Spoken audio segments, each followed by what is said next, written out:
What surgeries have you done and what are you going to do in the future? Okay, I've had...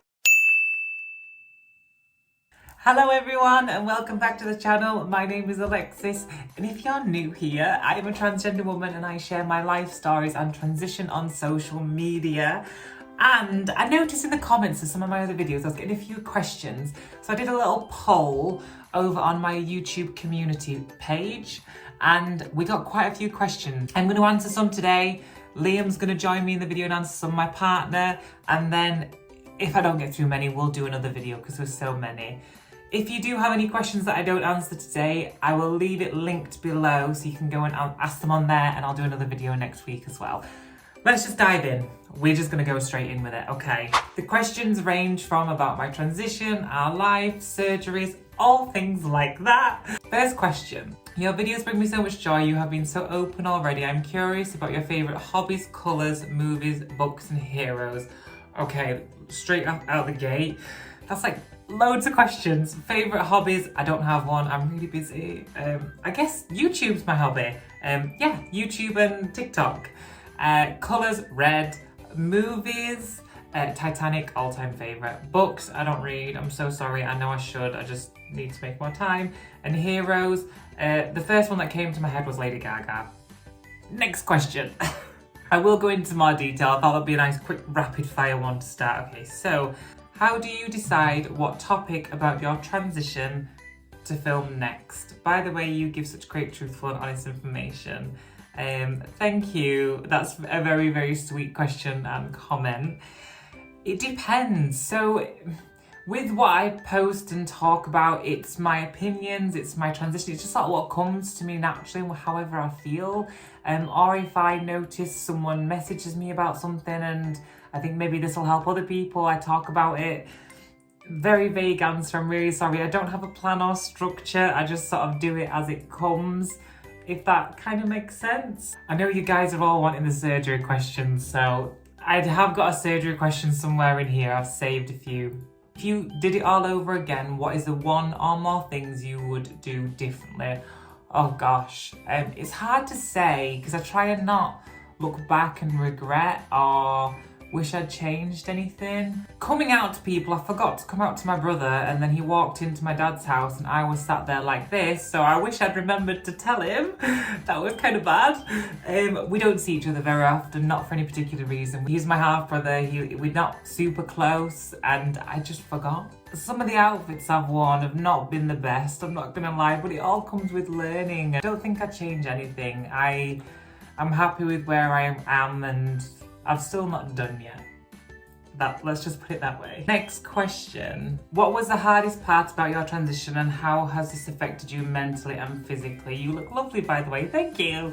The hardest part, honestly, the hardest part for me was accepting it. I kind of worked this out when I was 15 and I didn't start transitioning until I was 27. So it took me 12 years to accept fully that this is who I was. And even when I started transitioning, I don't think I fully accepted it then. I just knew I had to do it. So that was by far the hardest. Obviously coming out to people and changing all the documents, the doctors, going out into the world and getting some rubbish for it. That was hard, but the hardest bit I would definitely say was accepting it, because accepting something like that about yourself when you know it's going to have such a huge effect on other people around you who you love, that was the hardest thing. So yeah, I'm happy with my answer. Okay, next question. I found you a while back and so glad that I did. Thank you, Rachel. I absolutely love your take on topics. I'm sure some things you've spoken about haven't been the easiest or most comfortable, but you remain true to yourself and values. That's very sweet. I appreciate that a lot. My question is, how much hate or backlash do you receive from the trans community when your opinion goes against theirs? With the negative backlash from the trans community, because I get negative comments, it's more from non-trans people, it's more like anti-trans stuff that I get. It's not a lot of hate, but I do get some, and it's a mixture of the trans and non-binary community. I try and let it go over my head because everyone's opinions are different. We've all got opinions and it doesn't mean mine's right and theirs is wrong and vice versa. I just try and learn from it. So if someone gives me, so for instance, I made a video a while ago, I can't actually remember what it was about. I think I said something like, when I die, in 100 years, if I was dug up, they would probably conclude I was a man due to the size of my skeleton and things like that. And someone commented, and then they did a stitch video on TikTok and said basically how I was wrong, and they educated me or tried to teach me something. Obviously my opinion is still the same, and I appreciate like the, oh Alexis, this is what I think. That to me is so interesting because it creates conversation. Whereas if someone just creates a video about me and they're just shouting about me or getting angry, I just switch off because who wants to listen to that? Do you know what I mean? So that's kind of how I handle it.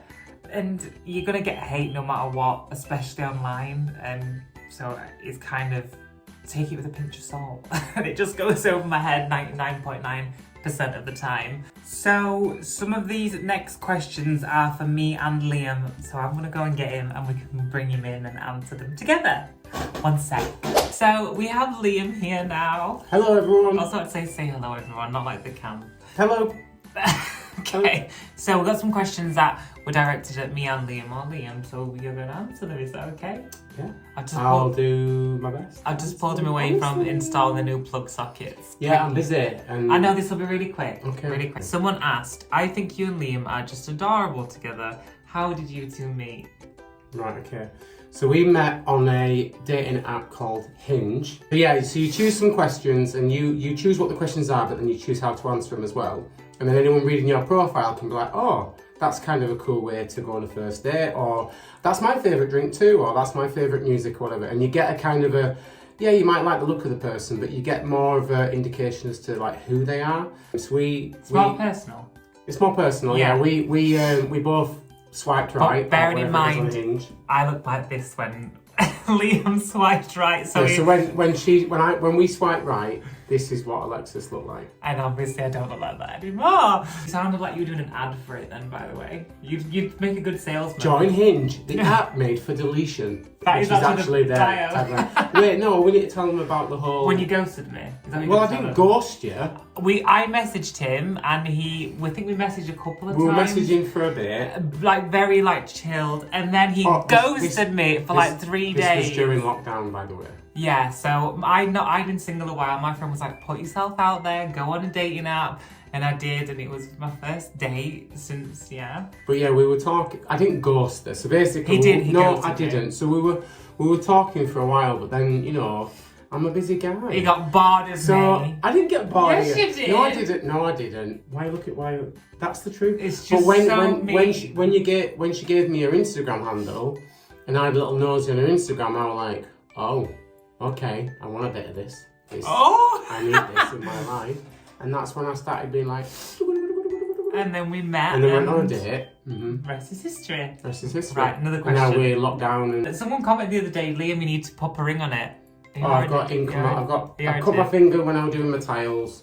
And you got paint on your hand. Paint on my finger. Next question. Why is my hand not huge?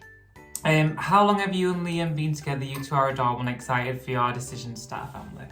How long have you been together, babe? Okay. What date? What date How long did we have you meet? been together? I know exactly the date. September 2020. What date? The 5th. 4th. September the 4th. September the 4th. Yeah, I got it. No, you didn't. When did we get engaged?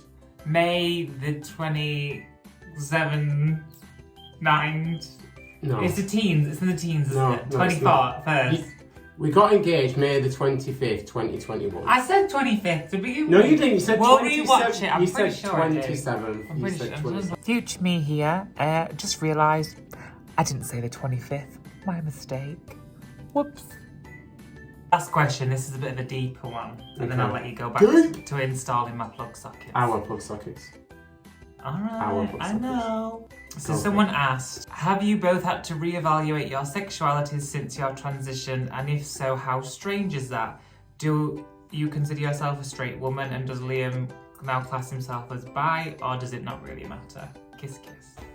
Like, everyone has this stress about putting a label on our relationship or what we are sexually now, but we do get that comment a lot about you being a gay man and being miserable because you're no longer a man, you miss people always say men. stuff like, oh, you're miserable. It's like, I love how people are telling me how you feel. Like, people like to have an opinion, but we put ourselves on the internet, so well, that's true. You don't expect it, but it's going to happen. A little bit of context: before we met, Liam had finally decided he was definitely gay. I didn't decide. I was like, yeah, I'm obviously a gay man because I've tried relationships with women and they never worked. Yada yada yada. And then you got me. And then I got you. Someone else said love and blessings to you both. We've got a lot of positive comments. If you have any more questions for Liam, the post is still up. I will tag it below and I might do another one of these videos. Right, you may go now. Thank you. Thanks for having your permission.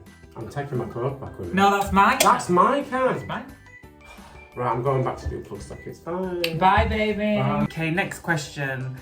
What was your point of no return when you decided, okay, I'm doing it? Had you been considering transitioning for a long time before you went for it? I mentioned it a little bit earlier. I'd been considering for around 12 years. And then one morning I woke up and it was the first thing in my brain, I have to transition now. I tried so many things to make me happy, experimenting with femininity as a gay man. I was a dancer and I was enjoying my career. It's what I always dreamed of doing. I had this amazing partner. We were out in Greece having a summer out there whilst I was working and I wasn't happy. I still wasn't happy and it clicked in my brain. It's like, I don't know if I had a dream or something overnight, but when I woke up something clicked and it just said, this is not enough anymore. It's not enough and it won't ever be enough. And I know that I'll never be fully, truly happy until I'm living authentically. And it breaks my heart a little bit to think about how unhappy I was, and it was all, I was so happy with Liam and I was so happy with my job, but with myself, I hated it. I hated who I was and I felt like I was just patching it up. I think I've said it before, it was like a ship that was just slowly sinking and I was trying to patch it up with feminine things and all these things to make me happy and it was just still going down and I couldn't stop it. And then I woke up one day and the light went on and I was like, it's now. And I don't know if that was because of age, it came with maturity, or if I just got to a point where I was like, I can't do this anymore. Sorry, I got a little bit emotional then. But that's how I sort of figured it out. We're gonna wrap it up and this is the final question because there's so many, I could keep going and going and going. Next question is about surgeries. If you enjoyed this video, don't forget to give it a cheeky thumbs up, thank you. And subscribe. And I'll do another one of these or another two because there's so many questions. Right, next one. What surgeries have you done and what are you going to do in the future? Right, okay. I'm just gonna fly through it. I've had a hair transplant because I was receding. I had a lip lift because I want to feminize because I had a really big distance from here to here, which is a masculine trait. It made me look very masculine. So I had my lip lifted and some stuff taken out here. I'll not go too much into it because I know it's really gross. And I had another surgery here. Have I done with surgeries yet? No. I don't want to go crazy. I still want to look like me. I don't want to look like that certain aesthetic. That's not my vibe. I want to look like me. I don't want to look like a different human being. But there is some other things that I want to address, like this and other bits and bobs. And that's all I'm going to say on that for now. Yeah, we're gonna call it there. That is everything from me. Thank you so much for watching and I hope you enjoyed this video and I will see you guys in the next one. Thank you. Bye.